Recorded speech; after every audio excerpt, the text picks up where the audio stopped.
solar wind, ice ages, and our agriculture. In the local theater, the solar wind is one of the major yardsticks that we have available with which to judge how well funded the electric fusion process on our sun operates at a given time. The process that synthesizes atoms from plasma on the sun and provides the sink effect for the plasma flow also produces the solar wind. As I said before, atoms are the only structures in the universe that are electrically neutral.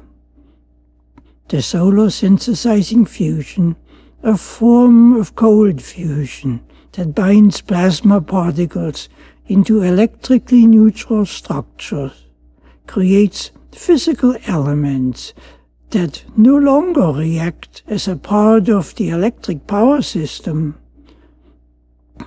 While they don't have a direct electric connection with the solar wind, they do become caught up in its dynamic flow and move along with it.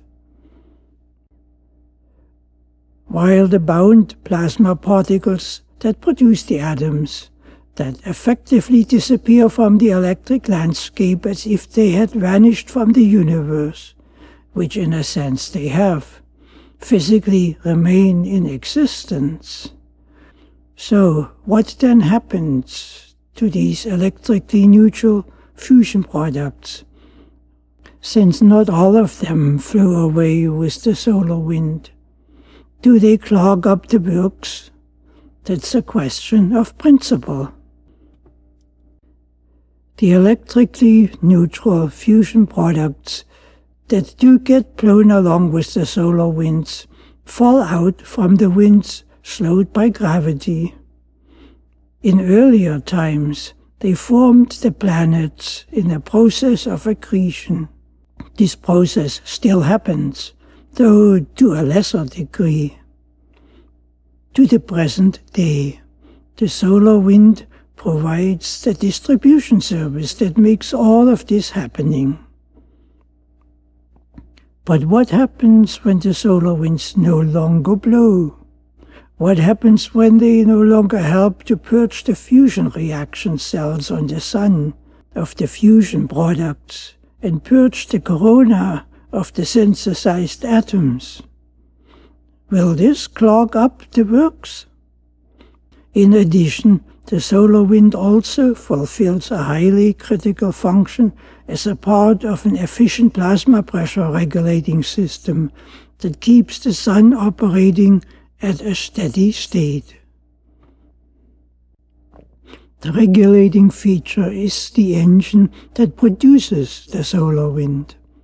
When the plasma pressure under the confinement domes on the sun's surface exceed the pressure that the magnetic dome can contain, the excess plasma escapes through the confinement dome in a fine jet or numerous jets. The jets merging together become the solar wind. This means that for as long as the solar wind blows, there's enough plasma pressure under the confinement domes to keep the fusion process going. But when the winds diminish, what happens to the purging of the fusion products? These are all critical questions for which no simple answers are presently available, though they all affect the efficiency of the fusion process that drives everything. When the input streams diminish to below the minimal plasma pressure for the solar winds to form, then a lot of effects evidently begin to happen. The rate of fusion reaction may diminish sharply. With it, the sink effect becomes diminished. This reduces the plasma rate of flow, which in turn reduces the fusion reactions, which in turn reduces the plasma rate of flow further. When the plasma flow diminishes, the primer fields diminish with it, which reduces the plasma flow still further. On this path, the entire system can shut itself down quite rapidly and almost without warning. How fast this may unfold is beyond our means to determine.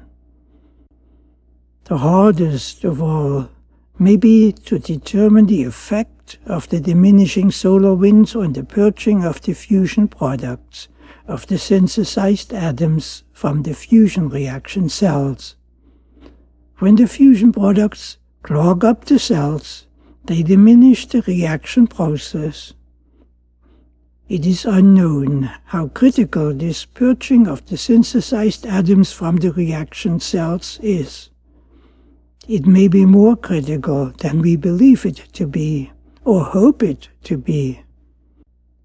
One of the biggest problems that nuclear fusion reactor experiments have encountered on Earth is that their fusion products clog up the works as they dilute the fusion fuel that stops the fusion process. The longest duration continuous fusion that has been achieved so far is in the range of less than a second at full power and 5 seconds at third of the rated power output. That's presently the world record. The giant ITER fusion reactor that is being built in Europe for a follow-on experiment as an international project is expected to achieve a whopping 1,000-second fusion burn by continuously purging the fusion product from the reaction chamber, which may not really be possible. On the Sun, the solar wind appears to fulfill the purifying function. It is unclear to what degree the solar wind may diminish without it having a detrimental impact on the fusion reactions in the cells. It may well be that the solar fusion system might collapse in a chain reaction before the solar wind pressure diminishes fully to 0%. That's something to keep in mind. Whenever the atom synthesizing process slows down, the sink effect diminishes. In this case, the reduced sink effect reduces the plasma flow rate, which in turn reduces the magnetic fields. The entire system becomes affected thereby in a chain reaction type of negative feedback loop, where the entire deeply interlocked electromagnetic system may suddenly vanish as if it had never existed. The Sun becomes inactive then when the primal fields collapse. It loses 70% of its energy. The Sun goes dim. We have plenty of evidence of such a radical event occurring in the past, preserved in the ice of Greenland from the last ice age. However, the solar wind also tells us something else. As a carrier of the atoms synthesized on the Sun, the solar wind also tells us that if we should ever care to utilize the solar fusion sync process for energy production on Earth, we may be able to tune the fusion part of the process to synthesize any atomic element we care to create.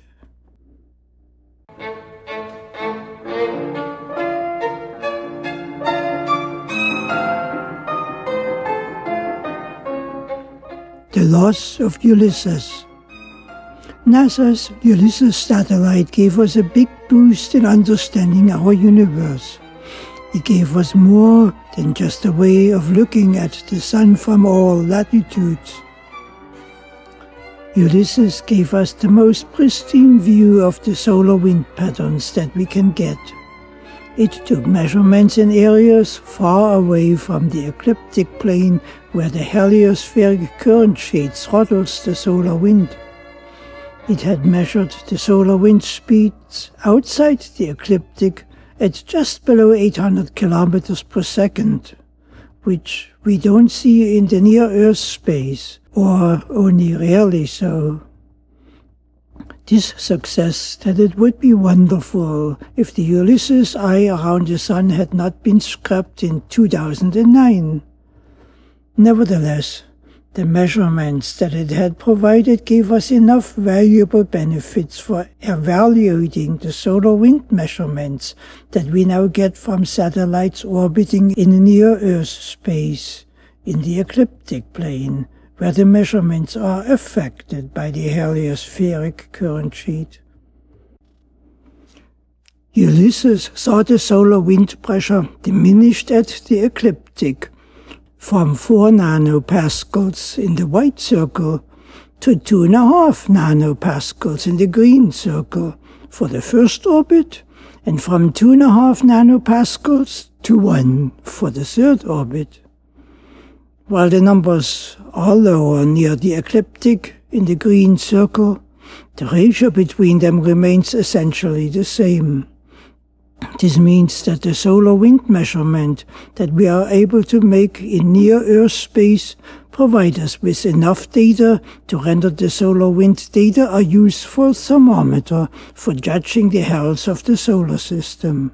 This means that the critical judgments that we must make in our time to determine the start of the next ice age are not severely impacted by the termination of the Ulysses mission.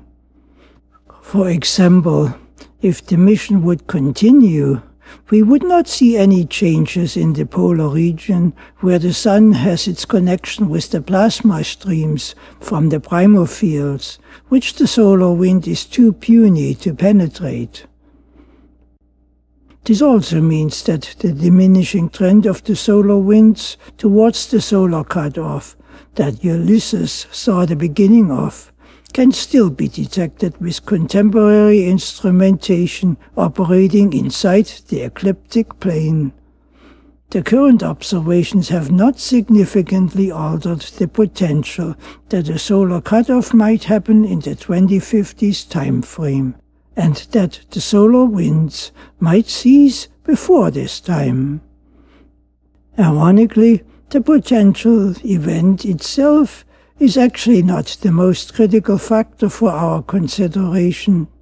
The principles are important. The principles make the potential events significant because the recognition of the principles inspires the imperatives for action. The discovery of the principles is rooted in the higher nature of man that is able to guide us today in uplifting our world in preparation for the needs of the future generations of the unpredictable timing of events. The dynamics of the sunspots can be seen in this manner as aspects of sensitive electrodynamic phenomena.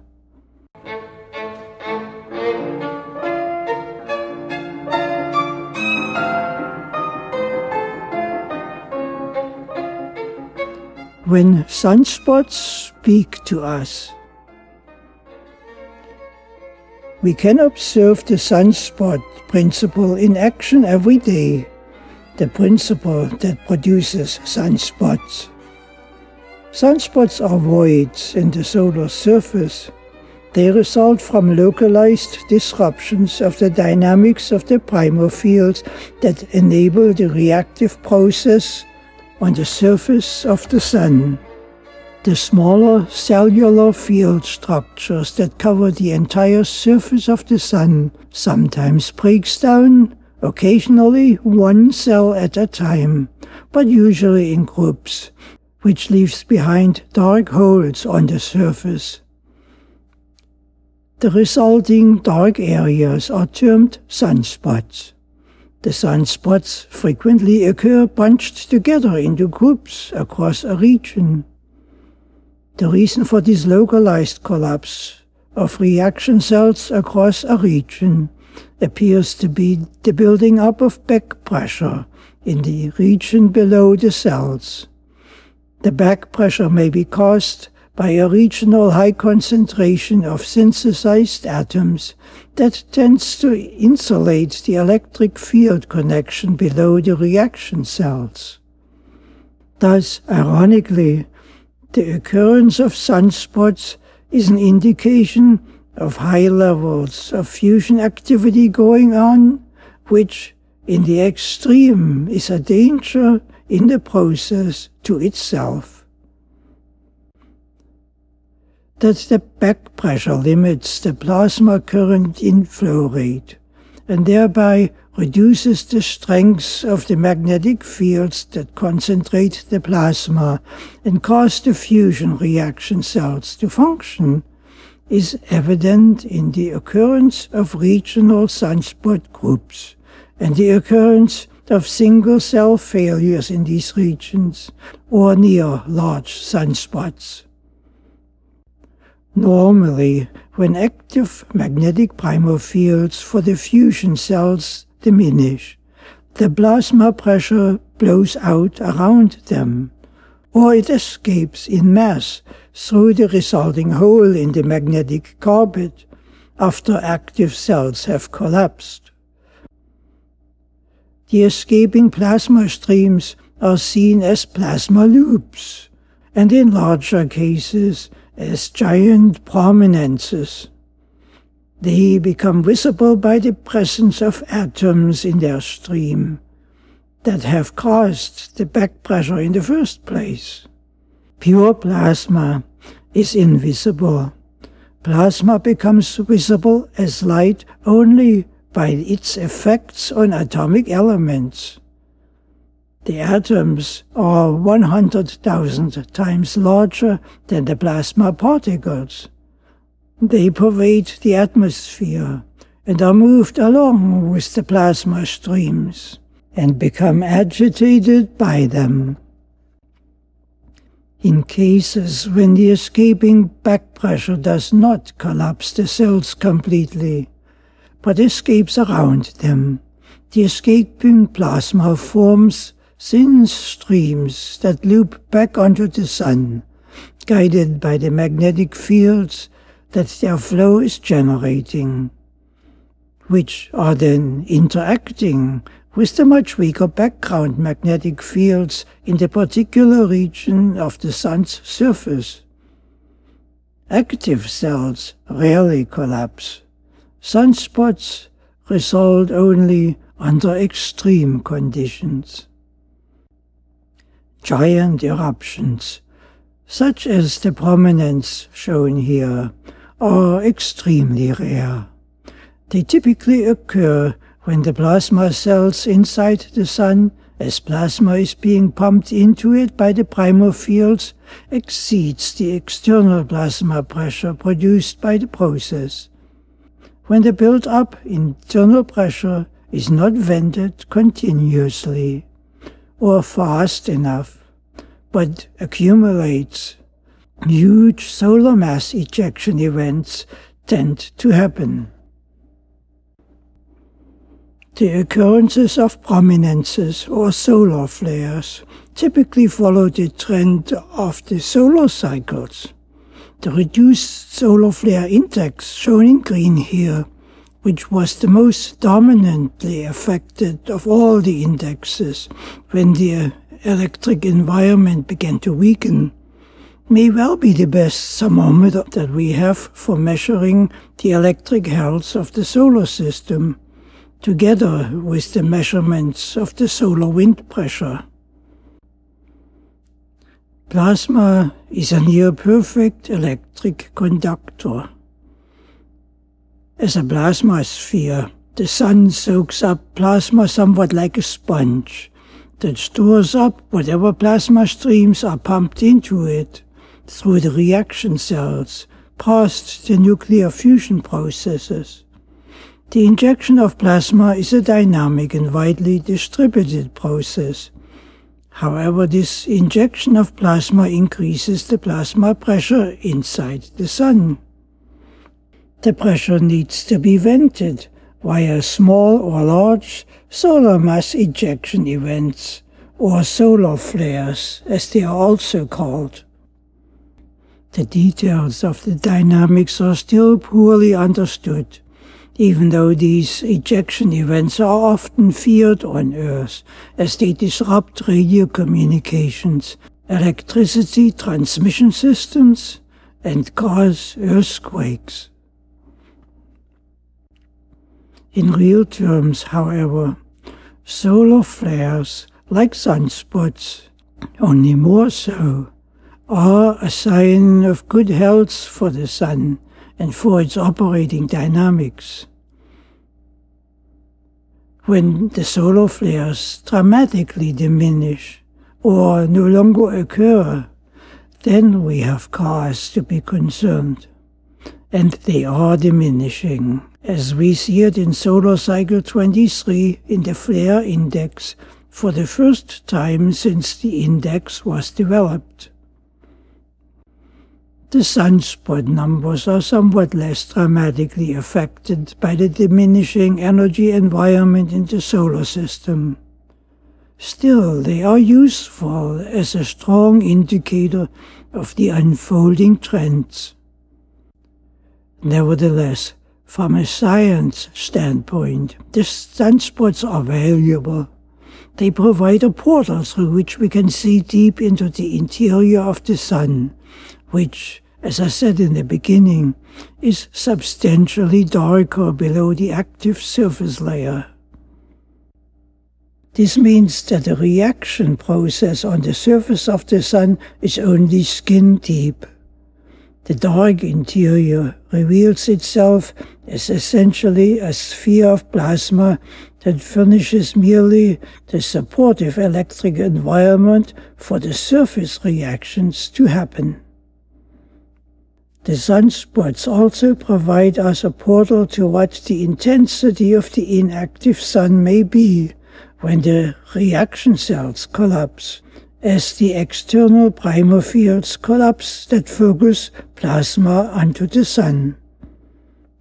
The recognition of the Sun as a dynamic plasma sphere is critical for our determining its radiated energy in its inactive state, which we have to prepare the world for.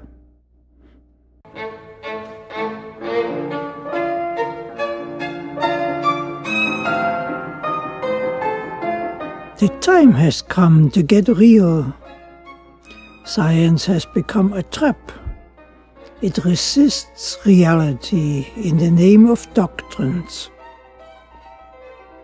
The moment when doctrines require that one sets aside reality, exotic epicycles become necessary to rescue the doctrines, like Ptolemy had done when he invented epicycles, with which he proved scientifically what doesn't really exist.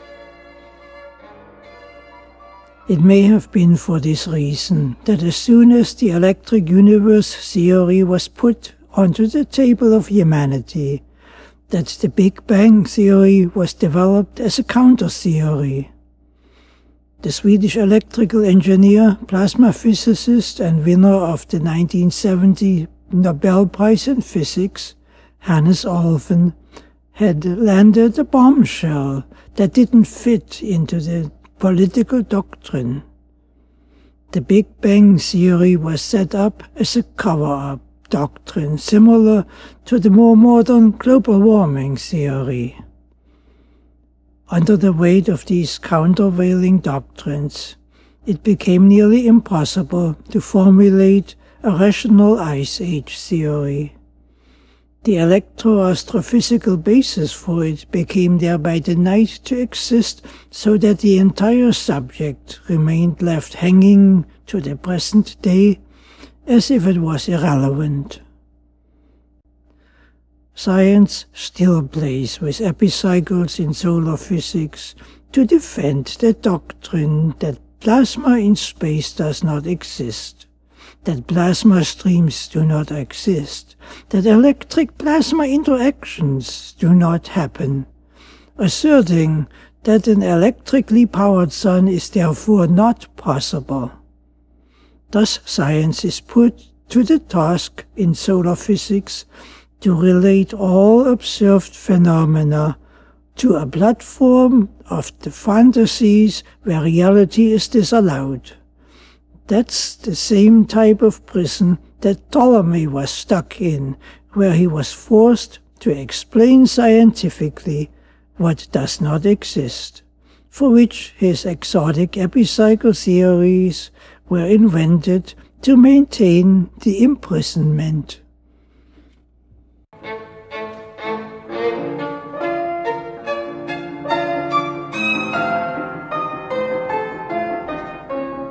How do we get out of the paradoxical trap?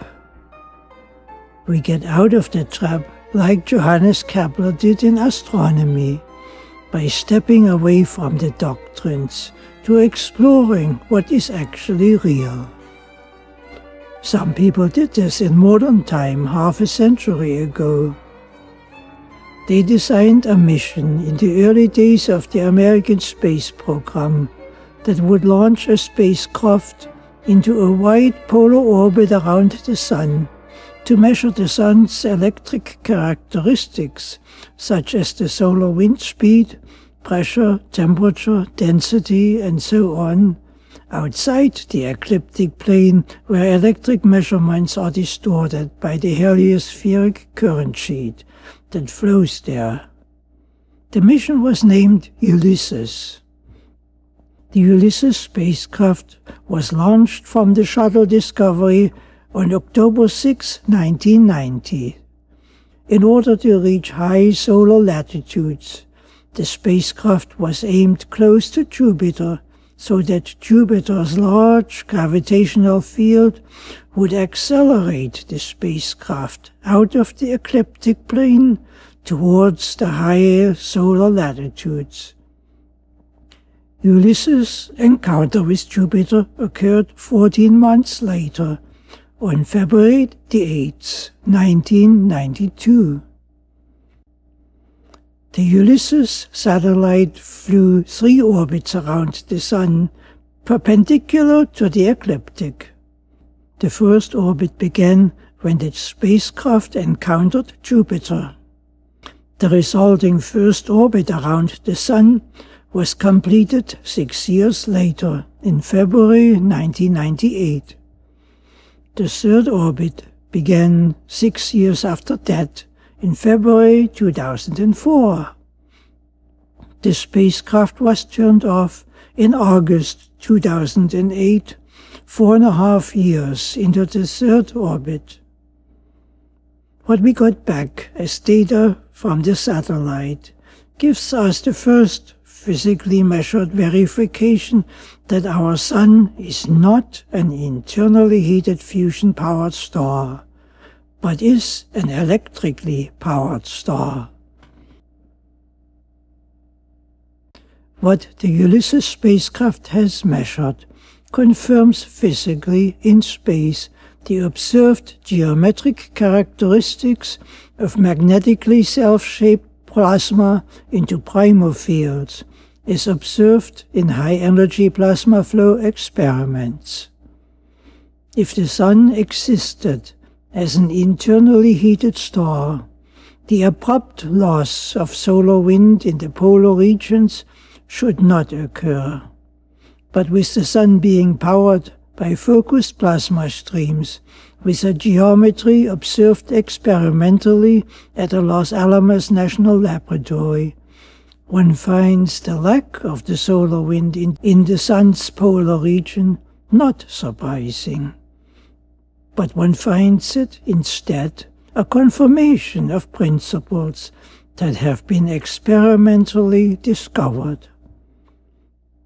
The resulting verification by the Ulysses spacecraft of a fundamental principle in plasma physics, physically detected to be operating on the large scale in cosmic space, places the Sun into an entirely different category than that of an internally heated self-powered star. It places the Sun into the science category of high-energy plasma physics as an electrically powered star. The electrically powered star that our Sun is which has synthesized all the atomic elements of the planets in the solar system, also proves that every star in the universe is likewise so powered, and that all planets are similarly composed as our own. When sunlight from our sun is expanded with a prism into its various bands of color, we see a number of lines drawn of different intensity. These lines represent individual resonance characteristics of specific atomic elements in the solar corona that the light from a star has to pass through, which absorb light energy at specific wavelengths. By recognizing the lines and the width of the lines, it becomes possible to determine the atomic composition and temperature of the corona of each star. Researchers were surprised at first that the light from all the different stars in the galaxies, and even the light from different galaxies, includes the same spectral patterns. The evidence tells us that a single type of electric nuclear fusion occurs everywhere in the entire universe, with a similar cosmic abundance of elements being produced everywhere. The spectral lines vary only by the width of the lines according to the temperature of an individual star's corona. The spectral lines tell us that the entire universe operates by a single principle. We can even observe this operation on Earth. We can visually see that the atomic elements that our sun is made of originated at the sun and continue to be deposited onto the Earth by the solar winds. This is what we see when we observe noctilucent clouds in the early night sky, which are formed of crystals of water ice flowing high in the outer stratosphere. Water vapor is not lifted by convection to a height of 80 kilometers above the surface. It exists there because it is constantly being deposited there by the solar wind. While noctilucent clouds are rare, as a number of unique conditions must coincide for them to be visible, we can see in them, nevertheless, an aspect of the universe in motion that hadn't been acknowledged to be possible before.